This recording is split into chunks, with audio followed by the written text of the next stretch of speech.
My dear wife part 21. రచయిత పురం రామతులసి గారు. రాగిణీదేవి మంజుని చంపాలి అని అనుకోవటం ఇదేమీ మొదటిసారి కాదు. 20 ఏళ్ల క్రితం జరిగిన యాక్సిడెంట్ లో ఉన్నది ఆమె హస్తమే అని చెప్పాడు వేదాంశ్. అది విన్న యశ్వంత్ షాక్ అవుతూ, అంటే ఆ రోజు జరిగినది యాక్సిడెంట్ కాదు అని నీకు ముందే తెలుసా అని అడిగాడు. వేదాంశ్ చిన్నగా నవ్వుతూ, నువ్వేమనుకున్నావు? నువ్వు నిజం దాచినంత మాత్రాన నేను తెలుసుకోలేను అని అనుకున్నావా అన్నాడు. యశ్వంత్ షాక్ అవుతూ వేదాంశ్ వైపు చూస్తూ, ఈ నిజం నీకు ఎలా తెలిసింది అని అడిగాడు. ఎప్పుడైతే మంజు గురించి నాకు తెలిసేలా చేసింది నువ్వే అని తెలియగానే నేను నీ దగ్గరకు వచ్చినప్పుడు నువ్వు నా దగ్గర ఏదో నిజాన్ని దాస్తున్నావు అన్న అనుమానం కలిగింది. అంతేకాదు, భువన ఆంటీ బ్రతికే ఉన్నా ఇన్ని రోజులు మనకి దూరంగా ఉన్నారు అంటేనే ఆ రోజు జరిగినది యాక్సిడెంట్ కాదేమో అన్న అనుమానం నాకు వచ్చింది. అందుకనే జగదీష్ కి చెప్పి ఎంక్వైరీ స్టార్ట్ చేశాను. అప్పుడే ఆ రోజు జరిగింది యాక్సిడెంట్ కాదు అని కన్ఫర్మ్ అయింది. అది తెలిసిన వెంటనే నాకు ముందుగా అనుమానం వచ్చింది మీ నాన్న మీదే. కానీ నాకు ఉన్నది అనుమానమేనా నిజమా అన్నది తెలుసుకోవటం కోసం ఒకసారి ఎంక్వైరీ చేయించాను. అదే మీ నాన్న పని కాదు అని తేలిపోయింది. అప్పుడే నాకు అర్థమైంది, there is someone behind all this అని. దానితో నాకు రాగిణీదేవిపై అనుమానం మొదలయ్యింది. కానీ ఈ రోజు అది కన్ఫర్మ్ అయింది అని చెప్పాడు వేదాంశ్. సరేరా, నాకు మీ అమ్మ నాన్న చనిపోవటానికి కారణమైన ఆ యాక్సిడెంట్ ఎవరో కుట్ర అని తెలిసినా నీకు చెప్పనందుకు. ఈ విషయం మీకు చెప్పాలి అంటే నాకు భయం వేసింది. ఎందుకంటే అప్పటికే నాకు కూడా మా నాన్న మీదే అనుమానంగా ఉండటంతో ఆయనే మీ అమ్మ నాన్న చావుకు కారణం అని తెలిస్తే మా నాన్నను దూరం పెట్టినట్టు నన్ను కూడా నీకు నీ స్నేహానికి దూరం చేస్తావేమో అన్న భయంతో నీకు చెప్పలేదు. ఐఆమ్ రియల్లీ సారీ అని బాధపడుతూ చెప్పాడు యశ్వంత్. వేదాంశ్ చిన్నగా నవ్వి, ఏమట్రా, ఇదేనా నువ్వు నన్ను అర్థం చేసుకున్నది? నాకు నీ గురించి అంతా తెలుసు. నువ్వు మీ నాన్న గురించి, ఆయన రెండో పెళ్లి గురించి తెలిసి ఎంత బాధపడ్డావో, మీ నాన్నను ఎంత ద్వేషిస్తూ వచ్చావో, చివరికి నీ బాధను నాతో కూడా చెప్పుకోలేదు కదా. నేను నీకు మరీ అంత పరాయివాడిని అయిపోయానా అని యశ్వంత్ వైపు చూస్తూ అడిగాడు. యశ్వంత్ వెంటనే వేదాంశని హక్ చేసుకొని, నువ్వు నాకు పరాయివాడివి ఏమిట్రా? ఆల్రెడీ నీకు మా నాన్న అంటే ఇష్టం లేదు. అలాంటిది మళ్ళీ నేను నీకు ఆయన గురించి చెప్తే ఇష్టం ఉండదు అని చెప్పలేదు అంతే. కానీ నువ్వు ఇంతలా నాపై నమ్మకం ఉంచావు అని నేను అనుకోలేదు అని ఆనందపడుతూ చెప్పాడు. నిజమే, నాకు మీ నాన్న మీద కోపం ఉన్నది. కానీ అది నీ మీద చూపించే అంత కాదు అని చెప్పాడు వేదాంశ్. యశ్వంత్ మళ్ళీ వెనక్కి వస్తూ, నేను నీకు ఇంకొక నిజం కూడా చెప్పాలి అని అన్నాడు. ఇంకొక నిజమా? ఏమిటది అని అడిగాడు వేదాంశ్. భువన గారిని మా నాన్న మోసం చేయలేదు అని చెప్పాడు. ఏమిటి నువ్వు అనేది అని సీరియస్ గా అడిగాడు వేదాంశ్. అవును, మా నాన్న భువన గారిని మోసం చేశాడు అన్న అపోహతో ఇన్ని రోజులు ఆయనను దూరం పెడుతూ వచ్చాను. కానీ నిజానికి ఆయన భువన గారిని పెళ్లి చేసుకోవటానికి కారణం మా నాన్నమ్మ అని శారదా గారు తనకు చెప్పిన నిజాన్ని వేదాంశుకు చెప్పాడు యశ్వంత్. అది విన్న వేదాంశ్ షాక్ అవుతూ, నిజమా? అంటే భువన ఆంటీ విషయంలో అంకుల్ తప్పులేదా అన్నాడు. అవును, అందుకే వాసుదేవ్ అంకుల్ కూడా భువన గారిని నాన్నని కలపాలి అని చూశారు అని చెప్పాడు యశ్వంత్. వేదాంశికి అప్పటి వరకు అశోక్ వర్మపై ఉన్న ద్వేషం పోయింది. కానీ చిన్నపాటి కోపం అయితే అలానే ఉన్నది. ఏమిట్రా, ఇంకా నీకు మా నాన్న మీద కోపం పోలేదా అన్నాడు యశ్వంత్. వేదాంశ్ ఏం సమాధానం చెప్పకుండా మౌనంగా ఉన్నాడు. వేదాంశ్ తన తండ్రిని యాక్సెప్ట్ చేయడానికి కొంచెం టైం పడుతుంది అని అర్థం చేసుకుని, ఇంతలోనే మరో సందేహంతో, మన మంజుల్ని చంపాలి అని అనుకుంటున్నది మీ అమ్మా నాన్నలు చనిపోవటానికి కారణం ఆ రాగిణీదేవి అని తెలిసిన తర్వాత కూడా ఇంకా నువ్వు మౌనంగా ఎందుకు ఉన్నావు? పద, ఇప్పుడే వెళ్లి తన అంతు చూద్దాం అన్నాడు యశ్వంత్. లేదు యశ్వంత్, ఆవేశపడకు అని చెప్పాడు వేదాంశ్. ఏమంటున్నావు వేదాంశ్?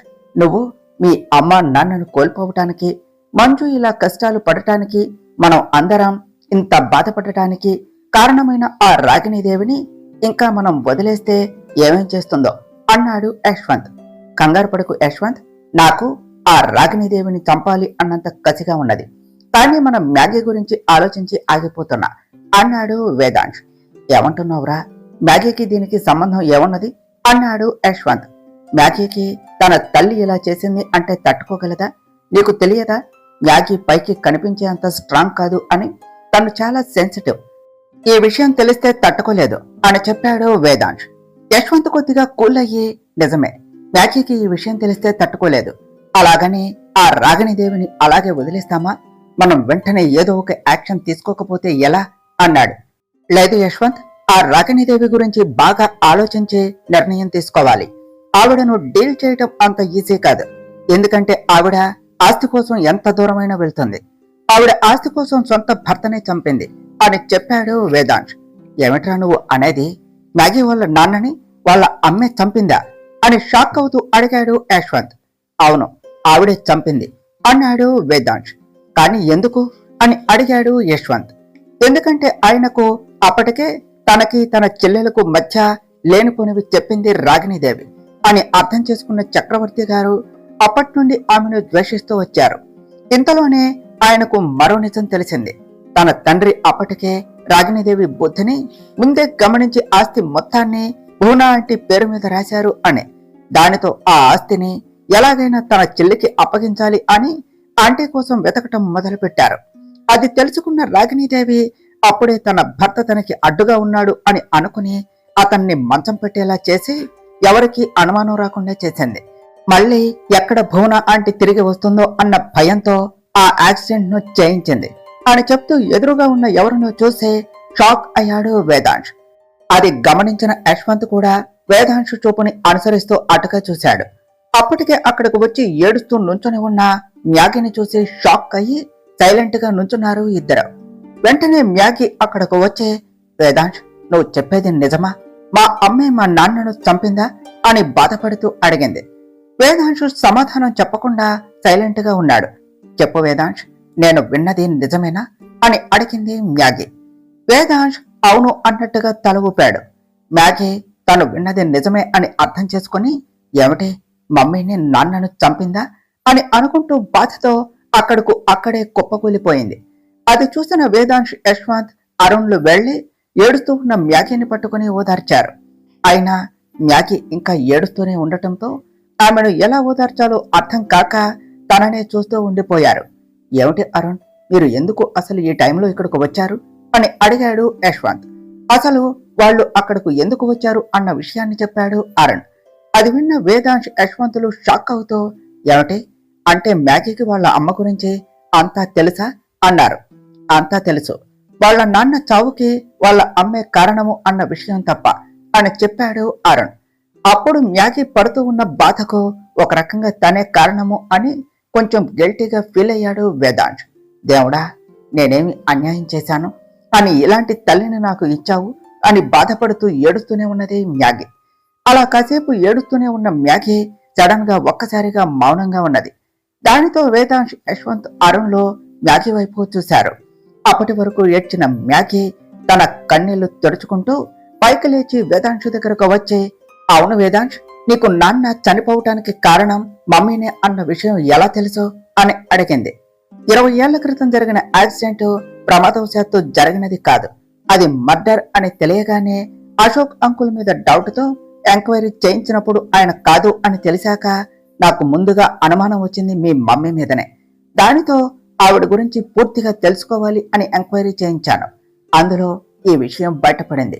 అప్పుడే నాకు యాక్సిడెంట్ కు కూడా ఆవిడే కారణం అయ్యుండొచ్చు అన్న అనుమానం వచ్చింది. కానీ అది కన్ఫర్మ్ చేసుకోవటం కోసం వెయిట్ చేశాను. ఈ రోజుతో ఆ పని ఆవిడదే అన్న విషయం కన్ఫర్మ్ అయిపోయింది అని చెప్పాడు వేదాంశ్. అవును వేదాంశ్, నువ్వు అన్నది నిజమే. 20 ఏళ్ల క్రితం జరిగిన ఆ యాక్సిడెంట్ చేయించింది మా మమ్మీనే. అది తెలిసిన వెంటనే నీకు చెప్పాలి అని అనుకున్నాను. కానీ మీ పేరెంట్స్ చావుకు కారణం మా మమ్మీ అని తెలిస్తే నువ్వు ఎక్కడ నన్ను కూడా అసహించుకుంటావేమో అని భయపడ్డా. అందుకే నీకు చెప్పలేదు. కానీ నువ్వు ఆ నిజం నీకు తెలిసినా నేను బాధపడతాను అని ఆలోచిస్తున్నావు. నిజంగా నీలాంటి ఫ్రెండ్ నాకు దొరకటం నా అదృష్టం అని బాధపడుతూ చెప్పింది మ్యాగీ. పిచ్చిదానా, నేను ఎందుకు నిన్ను ద్వేషిస్తాను? తప్పు చేసింది మీ అమ్మ అయితే నిన్నెందుకు శిక్షిస్తాను? ఇదేనా నువ్వు యశ్వంత్ నన్ను అర్థం చేసుకున్నది? మనం చిన్నప్పటి నుంచి ఒకరికి ఒకరు ప్రాణంగా పెరిగాము. అమ్మ నాన్న చనిపోయాక నా ఒంటరి జీవితానికి తోడుగా ఉన్నది మీరే కదా. అలాంటిది నేను మిమ్మల్ని ఎలా వదులుకోగలను? మిమ్మల్ని మీ స్నేహాన్ని నేను ఈ జన్మలోనే కాదు ఏ జన్మలోనూ వదులుకోను అన్నాడు వేదాంశ్. వెంటనే యశ్వంత్ మ్యాగీలు వెళ్లి వేదాంశును హత్తుకున్నారు. వేదాంశు కూడా వాళ్ళని హత్తుకుంటూ ఎవరు ఎన్ని చేసినా మన మధ్య స్నేహం ఎప్పటికీ ఇలాగే ఉంటుంది అన్నాడు. అదంతా అక్కడే ఉండి చూస్తూ ఉన్న అరుణ్ క్లాప్స్ కొడుతూ వారి వైపు చూసి నవ్వాడు. దానితో వారి ముగ్గురు అరుణ్ వైపు చూశారు. వావ్, నిజంగా ఫ్రెండ్షిప్ అంటే మీదే. మీ ముగ్గురిని ఇలా చూస్తూ ఉంటే నాకు చాలా హ్యాపీగా ఉన్నది. మ్యాగీ, నువ్వు చెప్పింది నిజమే. ఇలాంటి ఫ్రెండ్ నీకు దొరకటం నీ అదృష్టం అన్నాడు అరుణ్. అవును అరుణ్, వీళ్ళు దొరకటం నిజంగా నా అదృష్టమే. కానీ ఆ దేవుడు అదృష్టంతో పాటు అలాంటి మనిషిని నాకు తల్లిగా చేసి దురదృష్టాన్ని కూడా ఇచ్చాడు. డబ్బు కోసం ఎంతకైనా తెగించే ఆవిడను ఊరికినే వదలకూడదు. వేదాంశ్, నువ్వు నా గురించి ఆలోచించి ఆవిడను విడిచిపెట్టవద్దు. నేను చెప్తున్నాను, ఆవిడ చేసిన తప్పులకు ఆవిడకు శిక్ష పడేలా చేయవలసిందే. నువ్వు దానికోసం ఏం చేసినా నేను అడ్డురాను. కావాలి అంటే నీకు అందులో వీలైనంత సహాయం నేను చేస్తాను. మీ అమ్మా నాన్నల్ని, నా తండ్రిని చంపిన ఆ మనిషి కుమిలి కుమిలి ఏడ్చేలా చేయాలి అన్నది మ్యాగీ. సరే మ్యాగీ, ఇప్పటి వరకు మీ అమ్మ మీద ఏదైనా యాక్షన్ తీసుకుంటే నువ్వు ఎక్కడ బాధపడతావో అని ఆలోచించాను. ఇక నీకు నిజం తెలిసాక నీ గురించి నాకు భయం పోయింది. ఇప్పుడు ఆవిడకు ఎలా బుద్ధి చెప్పాలో నాకు బాగా తెలుసు. అదంతా నేను చూసుకుంటాను. కానీ నువ్వు మాత్రం ఈ నిజాలేవి నీకు తెలియదు అన్నట్టే మీ అమ్మ ముందు బిహేవ్ చేయి. ఎప్పటికప్పుడు ఆమెను గమనించి ఆవిడ ఏం ప్లాన్ చేస్తుందో నాకు అప్డేట్ చేయి అని చెప్పాడు వేదాంశ్. సరే వేదాంశ్, నువ్వు చెప్పినట్టుగానే ఆవిడకు నా మీద డౌట్ రాకుండా మేనేజ్ చేస్తాను. అలాగే ఆవిడకు శిక్ష పడేలా చేసి ఆస్తి మొత్తం భువన అత్తయ్యకు అప్పగిస్తాను అని నేను నన్నకు ఇచ్చిన మాటని కూడా నిలబెట్టుకుంటాను అని చెప్పింది మ్యాగీ. కానీ వేదాంశ్ ఈలోపు ఆవిడ మళ్ళీ మంజుని ఏదైనా చేస్తే అని మంజు గురించి వర్రీ అవుతూ అడిగాడు అరుణ్. లేదు, ఆవిడ ఇప్పట్లో మంజు జోలుకు వచ్చే ప్రయత్నం చేయదు. ఆల్రెడీ ఇప్పటికే ఆవిడకు నేను యశ్వంత్ మంజుని కాపాడాము అని తెలిసి ఉంటుంది. కాబట్టి మళ్ళీ మంజు మీద అటాక్ ప్లాన్ చేస్తే నాకు ఎక్కడ నిజం తెలుస్తుందో అన్న భయంతో అయినా ఆవిడ మంజుని ఏదో చెయ్యాలి అన్న ఆలోచనను కొన్ని రోజులు పక్కన పెడుతుంది. కాబట్టి మనం మంజు గురించి భయపడవలసిన అవసరం లేదు అని చెప్పాడు వేదాంశ్. అవును అరుణ్, వేదాంశ్ ఈ విషయంలో ఇన్వాల్వ్ అయ్యాడు అంటే ఆవిడ మళ్ళీ ఆ పని చేసే ధైర్యం చేయదు. నువ్వేమీ కంగారు పడకు అన్నది మ్యాగీ. దానితో అరుణ్ కొద్దిగా రిలాక్స్ అయ్యాడు. ఇంతలో యశ్వంత్ ఏదో చెప్పబోతూ ఉండగా అతని ఫోన్ కి ఒక కాల్ వచ్చింది. అది అతని పిఏ రాఘవ్ నుండి కావటంతో కాల్ లిఫ్ట్ చేసి హలో రాఘవ్, చెప్పు అన్నాడు యశ్వంత్. సార్, మీరు చెప్పినట్టుగానే అతని డీటెయిల్స్ తెలుసుకున్నాను అని చెప్పాడు రాఘవ్. ఏమిటి, నిజమా? అతను ఇప్పుడు ఎక్కడ ఉన్నాడు అని అడిగాడు యశ్వంత్. సార్, అతను ఈవినింగే చనిపోయాడు అని చెప్పాడు రాఘవ్. వాట్, అతను చనిపోయాడా అని షాక్ అవుతూ అడిగాడు యశ్వంత్. అవును సార్, మార్నింగ్ ఒక యాక్సిడెంట్ అయ్యి ట్రీట్మెంట్ తీసుకుంటూ ఈవినింగ్ అతను చనిపోయాడు అని తెలిసింది అని చెప్పాడు రాఘవ్. అది విన్న యశ్వంత్ నిరాశతో కాల్ కట్ చేసి షిట్ అని కోపంగా అన్నాడు. ఏమైంది యశ్వంత్, ఎందుకు అంత ఫ్రస్ట్రేట్ అవుతున్నావు? ఏమైంది అని అడిగాడు వేదాంశ్. అదే వేదాంశ్, 20 ఏళ్ల క్రితం ఆ యాక్సిడెంట్ చేసిన ఆ లారీ డ్రైవర్ ని పట్టుకుని భువనా గారికి యాక్సిడెంట్ చేయించాలి అనుకున్నది మా నాన్న కాదు అని నిరూపించాలి అనుకున్నాను. కానీ ఇప్పుడు ఆ అవకాశం లేకుండా పోయింది. ఈవినింగ్ వాడు ఒక యాక్సిడెంట్ వల్ల ట్రీట్మెంట్ తీసుకుంటూ చనిపోయాడట అని చెప్పాడు యశ్వంత్. వాట్, అతనికి యాక్సిడెంట్ అయ్యి చనిపోయాడా అని షాక్ అవుతూ అడిగాడు వేదాంశ్. మ్యాగీ, అరుణ్లు కూడా అది విని ఆశ్చర్యపోయారు. అవును వేదాంశ్, ఆ రాగిణీదేవి ఆ డ్రైవర్ తో మా నాన్న ఇదంతా చేయించినట్టు డ్రామా ప్లే చేసింది.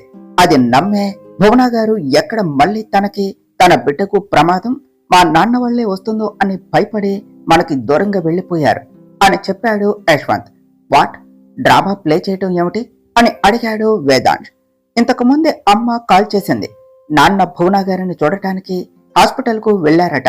అక్కడ ఏం జరిగింది అంటే అని అశోక్ వర్మ భువన మధ్య జరిగిన సంభాషణ అంతా చెప్పాడు యశ్వంత్.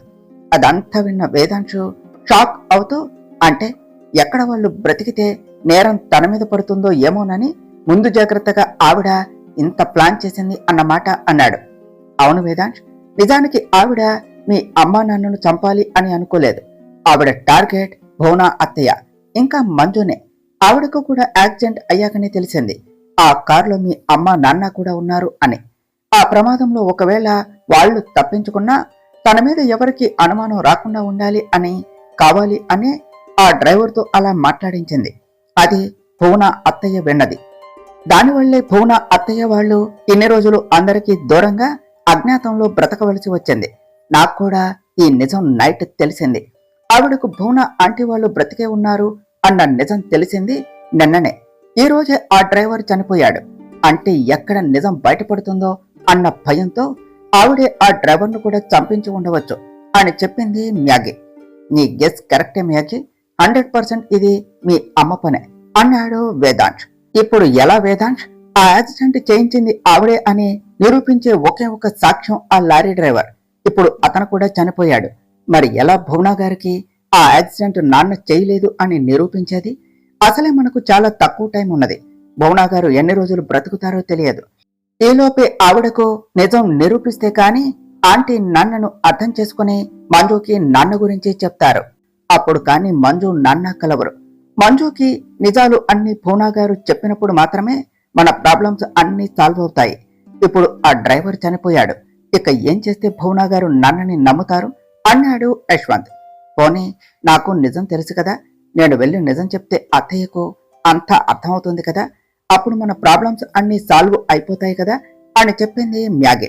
లేదు మ్యాగీ, ఆల్రెడీ మీ అమ్మకు ఎక్కడ నిజం బయటపడుతుందో అన్న అనుమానం వచ్చే ఆ నిజం బయట పెట్టేవాళ్ళు అందరినీ అడ్డు తొలగించుకుంటుంది. ఆల్రెడీ డ్రైవర్ను చంపింది. ఇక మిగిలింది భువన ఆంటీనే. నాకు తెలిసి భువన ఆంటీని కూడా చంపటానికి ఆవిడ ఏదో ఒక స్కెచ్ వేసి ఉంటుంది. కాబట్టి నువ్వు వచ్చి నిజం బయట పెడితే ఆవిడకు నీకు నిజం తెలుసు అన్న విషయం తెలిసిపోతుంది. అయినా ఆంటీకి నిజం తెలియటం మాత్రమే మన ప్రాబ్లంకి సొల్యూషన్ కాదు. ఆ రాగిణీదేవికి అగైనెస్ట్ గా అన్ని సాక్ష్యాలు సంపాదించి ఆవిడకు శిక్ష పడేలా చేస్తేనే మన ప్రాబ్లమ్స్ సాల్వ్ అయినట్టు అని చెప్పాడు వేదాంశ్. అవును వేదాంశ్, నువ్వు చెప్పినది కరెక్టే, కానీ ఇవన్నీ ఎప్పుడు జరుగుతాయి అని అసహనంగా అడిగాడు యశ్వంత్. కంగారు పడుకు యశ్వంత్, నిజం ఎక్కువ కాలం దాగదు. ఆవిడ 20 ఏళ్లు దాచిన నిజం మంజు ద్వారా మనకు తెలిసినట్టే ఆంటీకి కూడా ఏదో ఒక రోజు తెలుస్తుంది. అంతవరకు మనం వెయిట్ చేయటం మంచిది. ముందైతే ఆంటీకి హాస్పిటల్లో సెక్యూరిటీ అరేంజ్ చేయాలి. లేదంటే రాగిణీదేవి ఆంటీని కూడా ఏదైనా చేసే ఛాన్స్ ఉన్నది. మనం త్వరగా రియాక్ట్ అవ్వాలి. నేను దాని గురించే చూసుకుంటాను. ఇప్పటికే చాలా లేట్ అయింది. ఇక ఇంటికి వెళదాం పదండి అన్నాడు వేదాంశ్. దానితో అందరూ అక్కడి నుండి బయటకు వచ్చారు. అవును వేదాంశ్, ఇంతకీ నువ్వు మంజుకి నీ మనసులో ఉన్న విషయాన్ని కన్వే చేశావా అని అడిగింది మ్యాగీ. అంతకుముందే మంజుకి డ్రెస్ ఇచ్చి పార్టీకి వేసుకురమ్మని చెప్పిన విషయం గుర్తు చేసుకుని చిన్నగా నవ్వాడు వేదాంశ్. అది గమనించిన మ్యాగీ, అంటే తనకు నీ మనసులో ఉన్నది చెప్పేశావా అని అడిగింది. లేదు అని చెప్పాడు వేదాంశ్. ఏమిటి వేదాంశ్, నువ్వు ఇలా డిలే చేస్తే ఎలా? త్వరగా నీ మనసులో ఉన్నది చెప్తేనే కదా తనకి అర్థమయ్యేది అని చెప్పింది మ్యాగీ. వీడు ఏది తనకు డైరెక్ట్ గా చెప్పకుండా వాడి బిహేవియర్ తో మంజుని కన్ఫ్యూజ్ చేస్తూ ఉన్నాడు. అసలు మంజుకి డైరెక్ట్ గా విషయం చెప్పడానికి వీడి బాధ ఏమిటో నాకు అర్థం కావటం లేదు. వీడు ఇలాగే మంజు విషయంలో ఆలస్యం చేస్తే మంజు వీడి చెయ్యి జారిపోవటం ఖాయం అన్నాడు యశ్వంత్. వేదాంశ్ యశ్వంత్ వైపు కోపంగా చూశాడు. అది గమనించిన యశ్వంత్, చూడు మ్యాగీ, నిజం చెప్తే వీడికి ఎలా కోపం వస్తుందో అన్నాడు. అవును వేదాంశ్, నువ్వు ఇలా లేట్ చేస్తే యశ్వంత్ చెప్పినట్టు మంజు నీ చెయ్యి జారిపోతుంది. నువ్వు ఆలస్యం చేయకు, మంజుని త్వరగా నీదాన్ని చేసుకో అని చెప్పింది మ్యాగీ. సరే, అది నేను చూసుకుంటాలే కాని నువ్వు వెళ్ళు. అరుణ్, ఇప్పటికే చాలా ఆలస్యం అయినది. మ్యాగీకి ఇంటి వరకు తోడుగా వెళ్ళు అని చెప్పాడు వేదాంశ్. సరే వేదాంశ్, బాయ్ అని చెప్పి పదా మ్యాగీ, మనం వెళదాం అని అక్కడి నుండి మ్యాగీని తీసుకుని వెళ్ళాడు అరుణ్. వాళ్ళు వెళ్ళగానే వేదాంశ్ యశ్వంత్ వైపు కోపంగా చూశాడు. వామ్మో, వీడు చాలా కోపంగా ఉన్నాడు. నేను ఎస్కేప్ అవటం మంచిది అని అక్కడి నుండి మెల్లగా జారుకునే ప్రయత్నం చేశాడు యశ్వంత్. కానీ వేదాంశ్ వెళ్తూ ఉన్న యశ్వంత్ షర్టు పట్టుకొని వెనక్కు లాగి, ఎక్కడికి రా జారుకుంటున్నావు? ఏమిటి, మంజు నాకు దూరం అవుతుందా? నీకు ఎన్నిసార్లు చెప్పాను ఆ మాట అనొద్దు అని, అయినా పదే పదే అదే మాట్లాడుతూ ఉన్నావు. నాకు కాని మంజు దూరం అయితే నీకు నా చెల్లెలు దూరం అవుతుంది, జాగ్రత్త అన్నాడు. అరే, ఇది అన్యాయం రా. నేనేం చేశాను? ఏదో నీ మంచు కోరి నీకు ముందు జాగ్రత్త చెప్తే నువ్వు ఇలా మాట్లాడటం బాగోలేదు అన్నాడు యశ్వంత్. కంగారు పడకు, సరదాగా అన్నాలే కాని ఇంతకీ మంజుని నాకు దగ్గరగా ఉండేలా ఏదో ప్లాన్ చేస్తాను అన్నావు. మంజు కూడా వేరే ప్లేస్ కి షిఫ్ట్ అవుతున్నా అని చెప్పింది. ఇప్పుడు మంజు షిఫ్ట్ అయ్యేది ఎక్కడికి అని అడిగాడు వేదాంశ్. ఎందుకు కంగారు, నువ్వే చూస్తావు కదా, అప్పటి వరకు వెయిట్ చేయి అని నవ్వుతూ చెప్పి అక్కడి నుండి వెళ్లిపోయాడు యశ్వంత్. ఏమిటి, వీడు మంజు షిఫ్ట్ అయ్యే ప్లేస్ గురించి చెప్పమంటే రేపటి వరకు వెయిట్ చేయమని వెళ్లిపోయాడు. ఇప్పుడు వీడు చెప్పకపోతేనే రేపైనా విషయం తెలుస్తున్నది కదా అని ఇంటికి బయలుదేరాడు. అలా అక్కడ జరిగినదంతా గుర్తు చేసుకున్నాడు వేదాంశ్. ఈ రోజు అతని మనసు ఎందుకో చాలా భారంగా అనిపించడంతో పక్కనే ఉన్న కబోర్డ్ లో నుంచి వాళ్ళ అమ్మ నాన్న ఫోటోలను బయటకు తీసి ఆ ఫోటో వైపు చూస్తూ బాధపడ్డాడు. అమ్మా, నాన్న, ఇన్ని రోజులు అందరూ అనుకున్నట్టు మీరు యాక్సిడెంట్ లో చనిపోలేదు, ఒకరి స్వార్థానికి బలి అయిపోయారు. ఆ రోజు ఆ యాక్సిడెంట్ ఆవిడ చేయించకపోయి ఉంటే ఈ రోజు అందరం ఎంతో ఆనందంగా ఉండేవాళ్ళం. ఇన్ని రోజులు మేము అందరం పడిన బాధకి, మీ చావుకి కారణమైన ఆ రాగిణీదేవిని నేను ఊరికినే వదిలిపెట్టాను. ఆవిడ ఏ ఆస్తి కోసమైతే ఇదంతా చేసిందో ఆ ఆస్తి ఆవిడకు దక్కకుండా చేస్తాను. అలాగే మీరు కోరుకున్నట్టుగానే మంజుని ఈ ఇంటి కోడలను చేస్తాను. మళ్ళీ మన 2 కుటుంబాలు కలిసి హ్యాపీగా ఉండేలా చేస్తాను. ఇది నా ప్రామిస్ అని చెప్పి ఆ ఫోటోను మళ్ళీ కబోర్డ్ లో పెట్టి కాస్త అలసటగా అనిపించడంతో ఫ్రెష్ అయి వచ్చి బెడ్ పై వాలిపోయాడు. అతడు పడుకున్నాడు అన్న మాటే కానీ అతని కంటిపై కొనుకు పట్టం లేదు. దానికి కారణం అతని మనసులో ఉన్న అలజడి. ఈ రోజు సమయానికి అతడు వెళ్ళకపోయి ఉంటే ఆ రౌడీలు మంజుని ఏం చేసేవారో అన్న ఆలోచన రాగానే అతనికి మంజుని ఎక్కడ కోల్పోతానో అన్న భయం కలిగింది. ఆ క్షణమే అతడు మంజుకి ప్రతి క్షణం తోడుగా ఉండాలి అని నిర్ణయించుకున్నాడు. ఇంతలోనే అతనికి మంజుతో ఈ రోజు గడిపిన క్షణాలు అన్ని గుర్తుకు రావటంతో తనలో తానే నవ్వుకుంటూ, మంజు, నువ్వు ఆ డ్రెస్ వేసుకుంటున్నావా లేదా? నిన్ను ఆ డ్రెస్ లో చూడాలి అని నేను 1000 కళ్ళతో వెయిట్ చేస్తున్నాను మంజు అని అనుకుంటూ ఆమె గురించి అలా ఆలోచిస్తూ మెల్లగా నిద్రలోనికి జారుకున్నాడు. అటు రూమ్ కు వచ్చిన మ్యాకి ఈ రోజు తన తండ్రి మరణానికి తన తల్లి కారణము అని తెలిసి బాధతో ఏడ్చి అలసిపోయిన కళ్ళతో అలాగే నిద్రపోయింది. ఇటు మంజు తన లగేజ్ ను ప్యాక్ చేసుకుని రేపు ఎర్లీగా లేవటం కోసం అలారం సెట్ చేసుకుని బెడ్ పై పడుకున్నది. కానీ ఆమెకు కళ్ళు మూసినా వేదాంశు చెప్పిన మాటలు, అతని బిహేవియర్ గుర్తుకు రావటంతో ఆమెకు నిద్ర పట్టడం లేదు.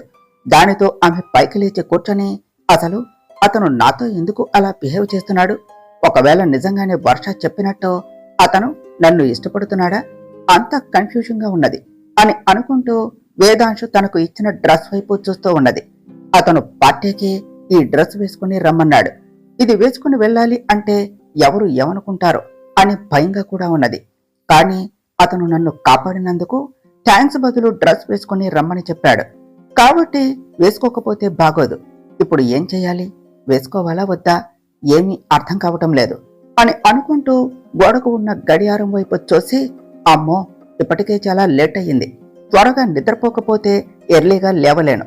అసలే రేపు వేరే ఇంటికి షిఫ్ట్ అవ్వాలి అని అనుకుంటూ బలవంతంగా కళ్ళు మూసుకొని నిద్రపోయింది.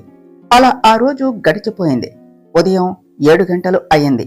అలారం మోగటంతో మంజు నిద్రలేచి అలారం ఆఫ్ చేసి వెళ్లి ఫ్రెష్ అయి వచ్చి తన థింగ్స్ ని ప్యాక్ చేసుకుంటూ టైం చూసుకున్నది.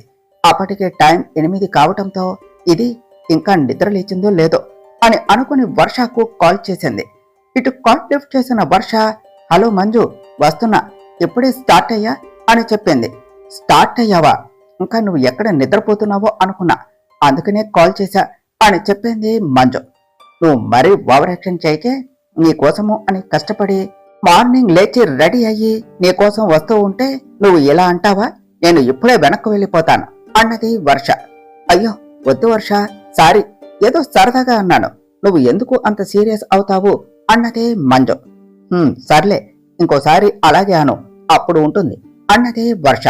సర్లే, ఇంకా అలా అనలే కానీ ఇప్పటికే లేట్ అయిపోయింది, త్వరగా రా అన్నది మంజు. వస్తున్నా, ఇంతకీ నీ థింగ్స్ అన్ని ప్యాక్ చేసుకున్నావా అని అడిగింది వర్ష. అన్ని ప్యాక్ చేసుకున్నా, నువ్వు రావటమే ఆలస్యం, మనం స్టార్ట్ అయిపోవచ్చు అని చెప్పింది మంజు.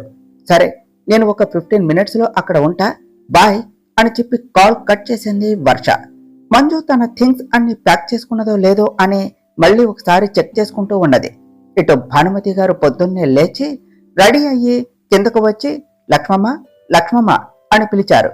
కిచెన్లో పని చేసుకుంటూ ఉన్న లక్ష్మమ్మ ఆ వస్తున్నా అమ్మగారు అంటూ హాల్లోనికి వచ్చి ఏమిటమ్మా ఇంత ఉదయాన్నే నిద్రలేచారు అని అడిగింది.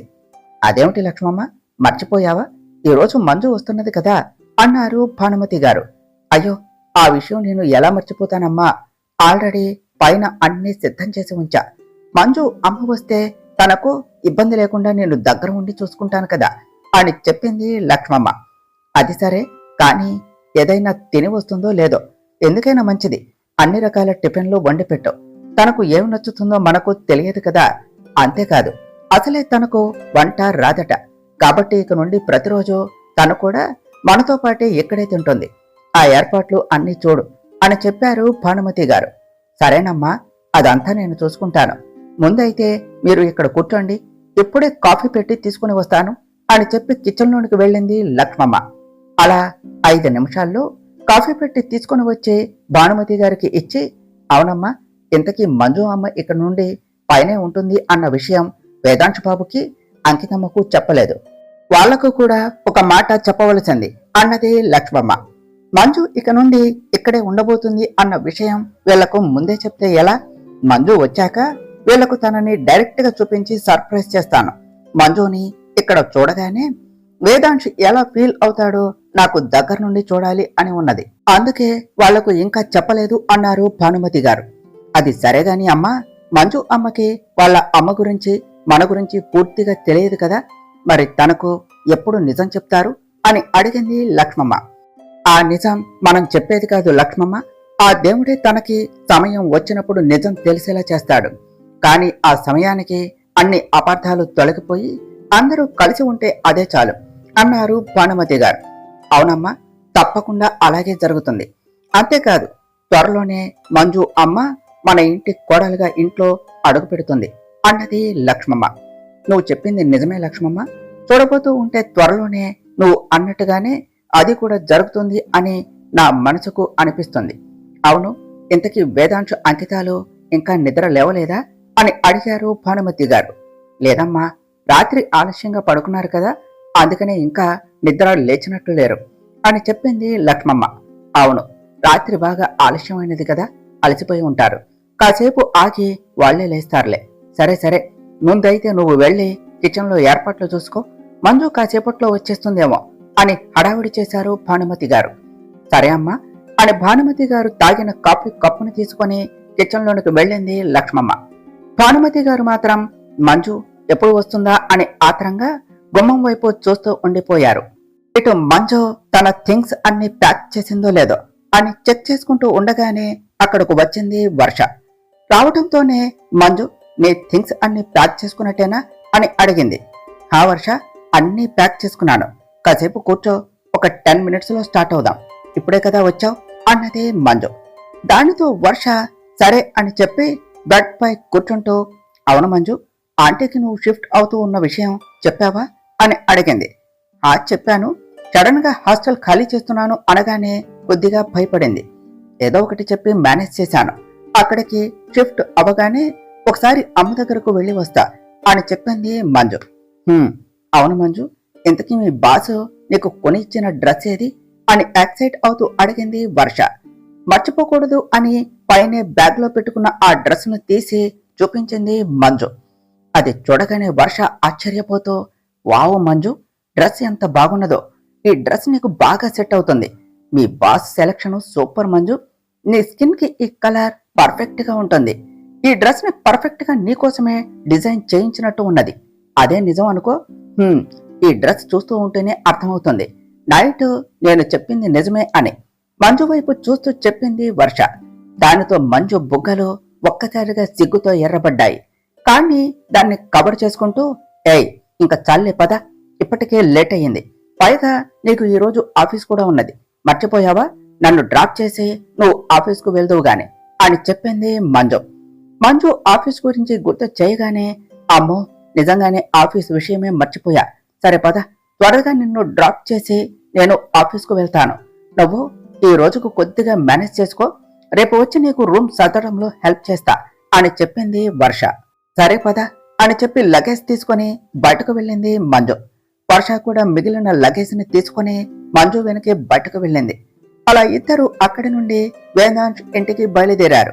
ఇటు యశ్వంత్ అప్పుడే నిద్రలేచి ఫ్రెష్ అయ్యి కిందకు వచ్చాడు. అప్పటికే అశోక్ వర్మ నిన్న జరిగిన సంఘటన గుర్తు చేసుకుంటూ సోఫాలో కూర్చున్నారు.